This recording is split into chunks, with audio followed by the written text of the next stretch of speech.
Good morning, everyone. As you see here, I have a little stuffed animal.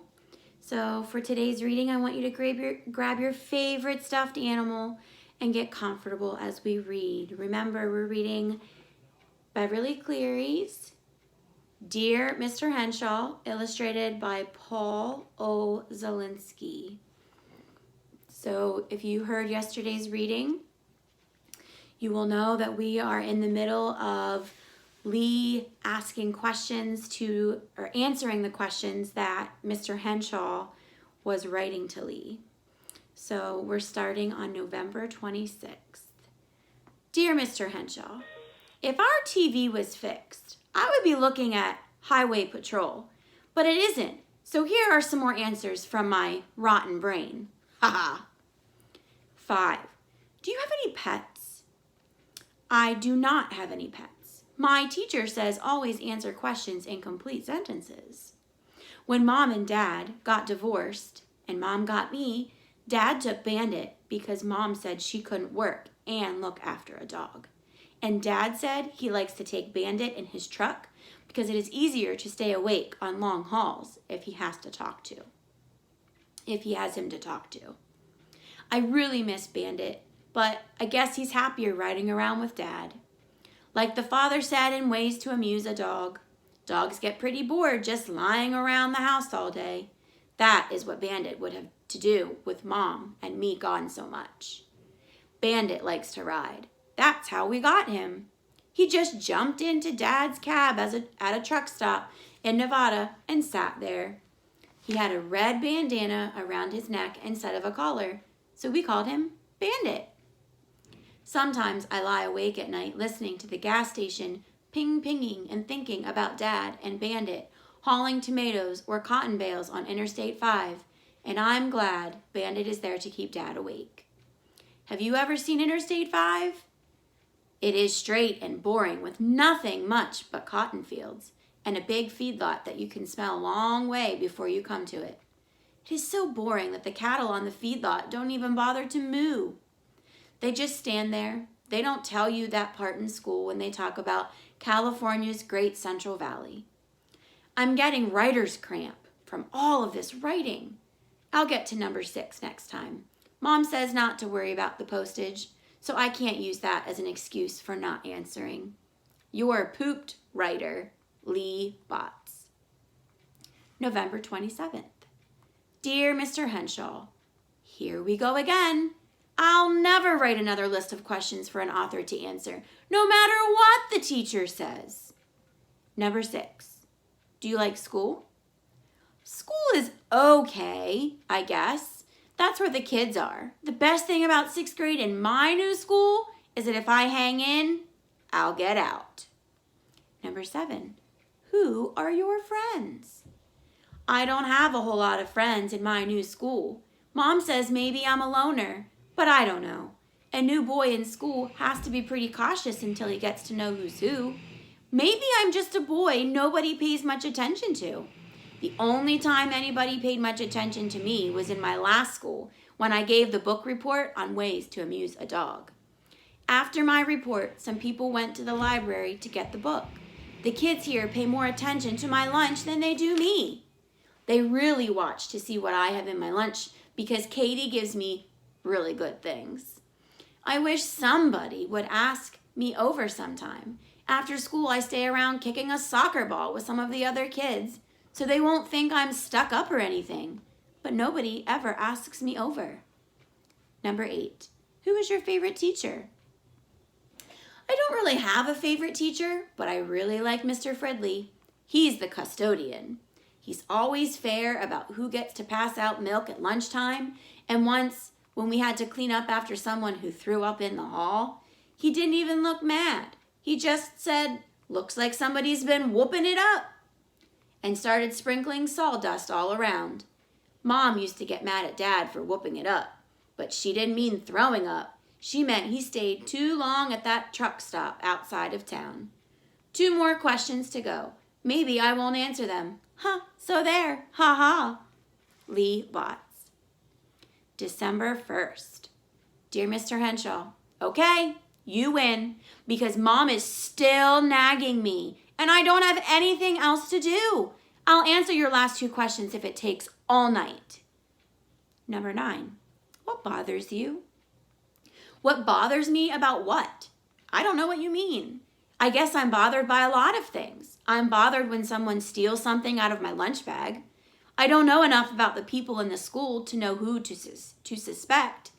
I am bothered about little kids with runny noses. I don't mean I am fussy or anything like that. I don't know why. I'm just bothered. I'm bothered about walking to school slow. The rule is nobody is supposed to be on the school grounds until 10 minutes before the first bell rings. Mom has an early class. The house is so lonely in the morning when she is gone that I can't stand it and leave when she does. I don't mind being alone after school, but I do in the morning before the fog lifts and our cottage seems dark and damp. Mom tells me to go to school, but to walk slow, which is hard work. Once I tried walking around every square in the sidewalk, but that got boring. So did walking heel to toe, heel to toe. Sometimes I walk backwards, except when I cross the street, but I still get there early. So I have to sort of hide behind the shrubbery so Mr. Fridley won't see me. I am bothered when my dad telephones me and finishes by saying, "Well, keep your nose clean, kid." Why can't he say he misses me? And why can't he call me Lee? I am bothered when he doesn't phone at all, which is most of the time. I have a book of road maps and try to follow his trips when I hear from him. When the TV worked, I watched the weather on the news so I would know if he was driving through blizzards or tornadoes, hail like golf balls, or any of that fancy weather they have other places in the United States. 10. What do you wish? I wish somebody would stop stealing the good stuff out of my lunch bag. I guess I wish a lot of other things too. I wish someday Dad and Bandit would pull up in the front in the rig. Maybe Dad would be hauling a 40-foot reefer. That means a refrigerated trailer, which would make his outfit add up to 18 wheels altogether. Dad would yell out of the cab, "Come on, Lee! Hop in and I'll give you a lift to school." Then I'd climb in and Bandit would wag his tail and lick my face. We'd take off with all the men in the gas station staring after us. Instead of going straight to school, we'd go barreling along the freeway, looking down on the tops of ordinary cars, then down the off-ramp and back to school just before the bell rang. I guess I wouldn't seem so medium then. Sitting up there in the cab in front of a 40-foot reefer, I'd jump out and Dad would say, "So long, Lee, be seeing you." And Bandit would give a little bark like, "Goodbye." And I would say, "Drive carefully, Dad," like I always do. Dad would take a minute to write in the truck's logbook, "Drove my son to school." Then the truck would pull away from the curb with all the kids staring and wishing their dads drove big trucks too. There, Mr. Henshaw, that's the end of your crummy questions. I hope you are satisfied for making me do all this extra work. Phooey on you! Lee Botts. December 4th. Dear Mr. Henshaw, I am sorry I was rude in my last letter when I finished answering your questions. Maybe I was mad about other things, like my dad forgetting to send this month's support payment. Mom tried to phone him at the trailer park where, as Mom says, he hangs his hat. He has his own phone in his trailer, so the broker who lines up jobs for him can reach him. I wish he still hauled sugar beets over to the refinery in Spreckles so he might come to see me. The judge in the divorce said he has a right to see me. When you answered my questions, you said the way to get to be an author was to write. You underlined that word "write" 2 times. Well, I sure did a lot of writing. And you know what? Now that I think about it, it wasn't so bad when it wasn't for a book report or a report on some country in South America or anything where I had to look things up in the library. I even sort of miss writing now that I've finished your questions. I get lonesome. Mom is working overtime at Catering by Katie because people give a lot of parties this time of year. When I write a book, maybe I'll call it The Great Lunch Bag Mystery, because I have a lot of trouble with my lunch bag. Mom isn't so great on cooking roasts and steaks now that Dad is gone, but she makes me good lunches with sandwiches on whole wheat bread from the health food store with good filling spread all the way to the corners. Katie sends me little cheesecakes baked just for me, or stuffed mushrooms. Sometimes I even get a slice of quiche. Today I was supposed to have a deviled egg. Katie buys the smallest eggs for parties, so half an egg can be eaten in one bite and won't spill on people's carpets. She puts a little curry powder in with the mashed up yolk, which she squirts out of a tube so it looks like a rose. At lunchtime, when I opened my lunch bag, my egg was gone! We leave our lunch bags in boxes, mostly bags because no sixth grader wants to carry a lunch box, lined up along the wall under our coat hooks at the back of the classroom behind a sort of a partition. Are you writing another book? Please answer my letter so we can be pen pals. Still, your #1 fan, Lee Botts. All right, so we have some questions for you. So our questions for today, question #1 says, how do you think Lee feels about Mr. Henshaw? I know this question was already asked earlier in one of the other readings, but as a character, our opinions of people change throughout the book. So has Lee's feelings changed towards Mr. Henshaw in that particular section? So how do you think Lee feels about Mr. Henshaw?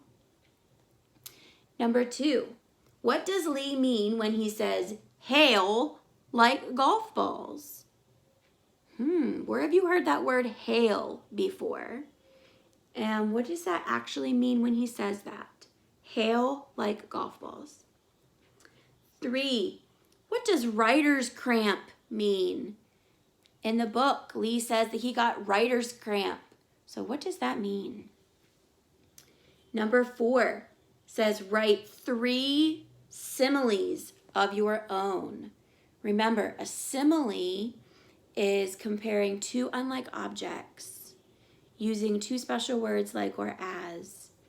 So if I had to use a simile with my caterpillar here, my caterpillar, as you can see, is very colorful.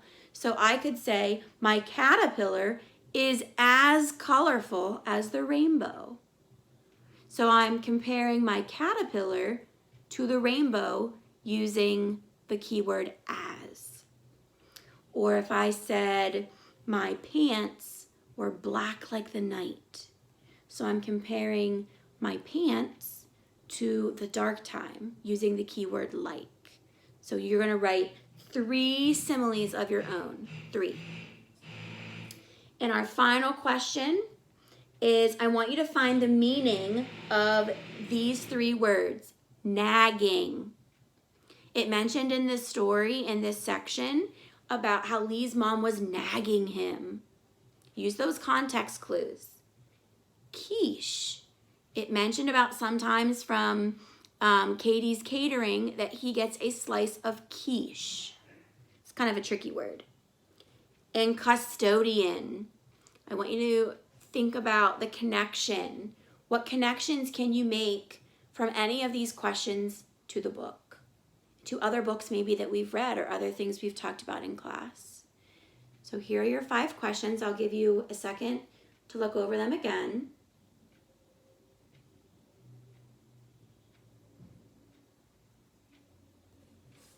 Remember, you can write your responses on a piece of paper and you can send them to myself and Mrs. Klein through our apps, through the Remind app or through Class Tag. So make sure that we get your answers so we can give you the credit. So stay tuned for tomorrow's reading. We hope to see you today at 1 o'clock for our discussion from yesterday's reading. Bye, everybody.